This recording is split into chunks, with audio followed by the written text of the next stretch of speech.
Пожарот што избувна во понеделникот попладне на западниот дел од Кочани во текот на ноќта беше локализиран и ставен под контрола.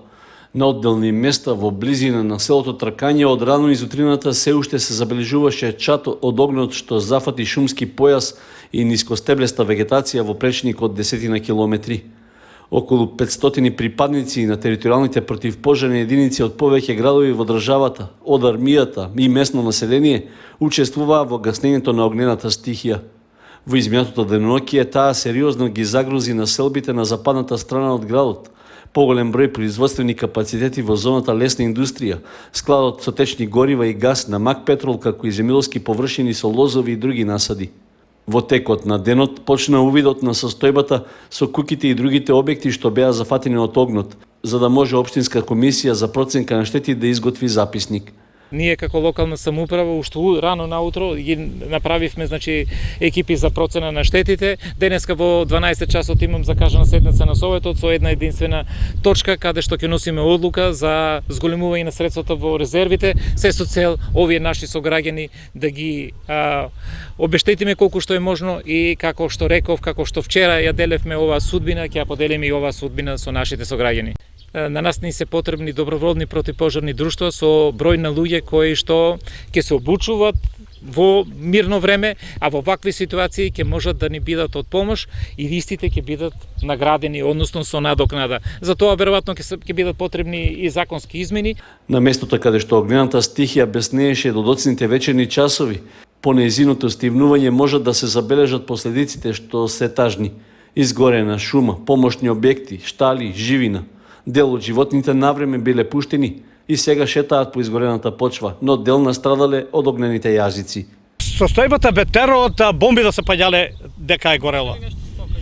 Абе, 60 кокошки имаме изгорени таму, имаше жито за ние донесено тука. И то се изгоре, немаше да чинеме што да правиш. Да, кај комшијата има и крави. Кравите на човеците не знам, беа ги пуштиле, дали имало изгорено тука, чуваше еден овци, Сашо, и на него има две овци или изгорени, колку тачно, не сум сигурен, така продума. Исто и на него катастрофа тука, изгоре трлото, дека ќе иде, нема ни сено имаше, слама имаше тука, тоа се изгорено. И кокошки, и гуди му изгоре, се живо изгоре. Младите што вчера беа тука, симнувам и капа на сите, меѓутоа, на тие млади и треба обука. На тие млади и треба соодветна обука и опрема, а тоа треба да го направи или територијалната противпожарна единица, или министерство, или влада, или република, или кој сака нека е. Значи имаше многу млади што сака да помогнат, меѓутоа дојдени во шорцеви, дојдени во маички, а само така може да се повредат. Нема да бидат од корис и само загубите ќе бидат поголеми. Екипи од територијалната противпожарна единица од Кочани се дежурни на опожарениот терен околу Кочани и кон селата Бели и Нивичани. Ги контролираат местата каде што се уште има чадење, за да се избегне евентуално ново разгорување поради ветерот. Покрај пожарот околу Кочани, истовремено огнена стихија се појави и во атарот на селото Костиндол. Неговото гаснење почна изутрината со поддршка од армиските хеликоптери. Пожарот зафати површина од неколку десетици хектари со дабова и букова шума, како и со нискостеблеста вегетација. Во гаснењето се ангажирани над 100 лица. На потегот на кај Костиндол и Ново село, моментално имаме конвој, веќе се таму, од 80 војници на армијата и 20 мешани од ДЗС, национални шуми и пожарникари. Хеликоптерите пред малку гасеа, веќе 3 страни се санирани, останува уште северната страна што оди на кај реката, да се танкираат со гориво и се враќат за неполн час да го завршиме тој процес. Има ли шанси денеска да биде изгаснет пожарот?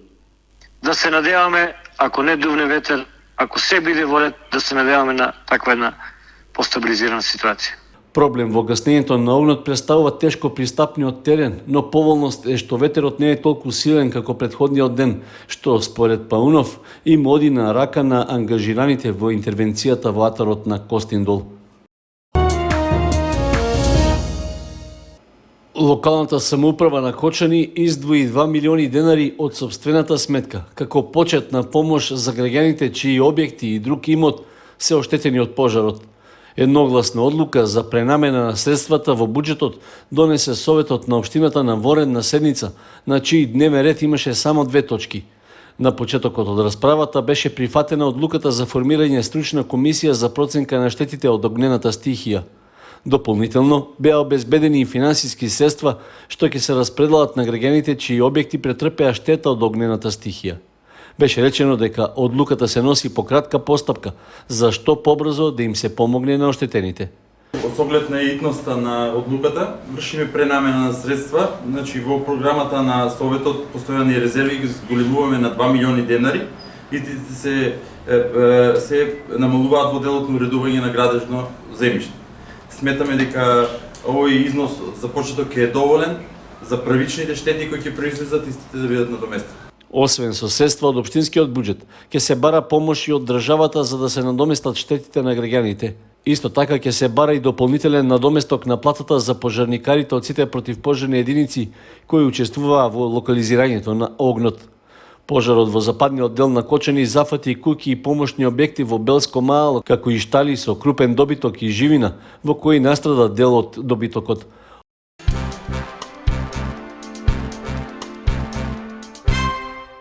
Општинскиот кризен штаб на Кочани одржа итна седница на која се разгледува актуелните состојби со пожарите во регионот, а беа предложени неколку мерки за натамошно дејствување за да се спречат посериозни последици и појава на нови жаришта.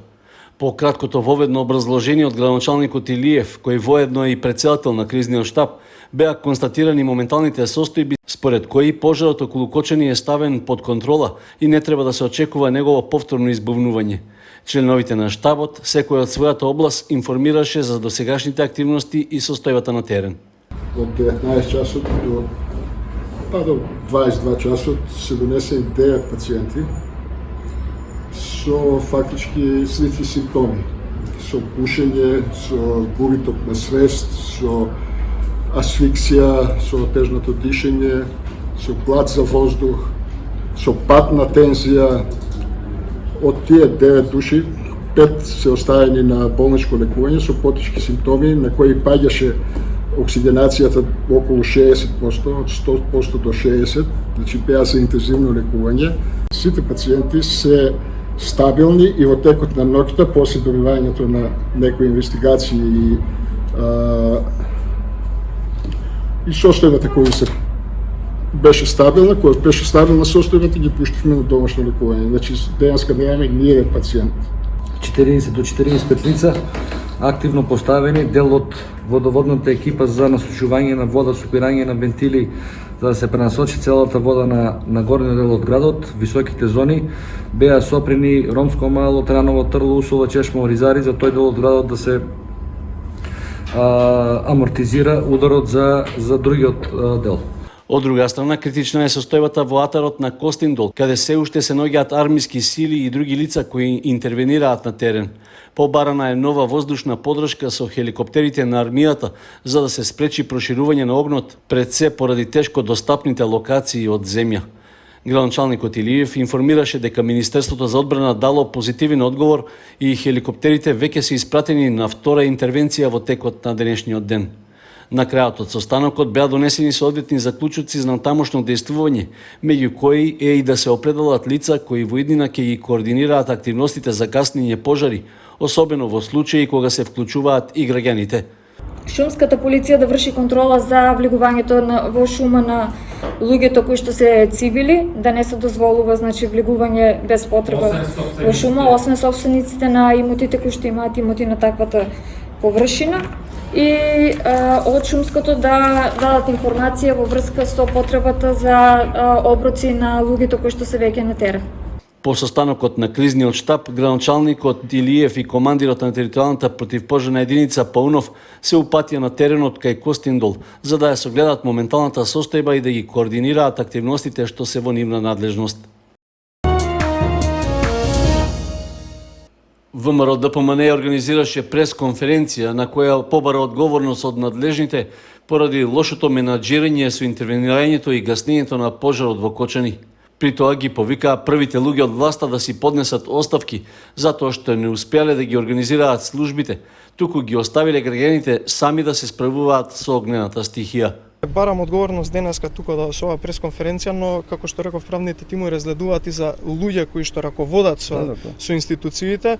Тука би ги напоменал Зоран Заев, Стојан Чангелов и сите останати луѓе кои што треба да раководат со тој кризен штаб кој што за жал не функционира. Но еве, уште од овој момент апелирам за оставки на Стојан Чангелов и сите останати надолу следствено, вклучително и Зоран Заев, за нивното непостапување, односно за нивната нефункционалност како институција. Имате нефункционални хидранти, имате хеликоптери кои што не тргнале на време и немаат бензин, и од друга страна ги имате граѓаните кои што сами се бореа и сами избореа оваа битка за Кочани. Сметам дека токму денеска е денот кога треба да разговараме за итна и неодложна оставка на Стојан Чангелов. Ако не е способен, нека си оди, затоа што ова може буквално да се случи и на друг град, и уште еднаш да ни се случи вакво нешто, и може за жал да помине многу полошо од она што се случи овде. Реакцијата на институциите вчера, во вчерашниот ден, ја видовме дури по 21 часот во село Тракање, кога стигнаа на вистина противпожарни возила од другите градови. Меѓутоа, таквата брза реакција и координација требаше да се случи многу порано во Кочани.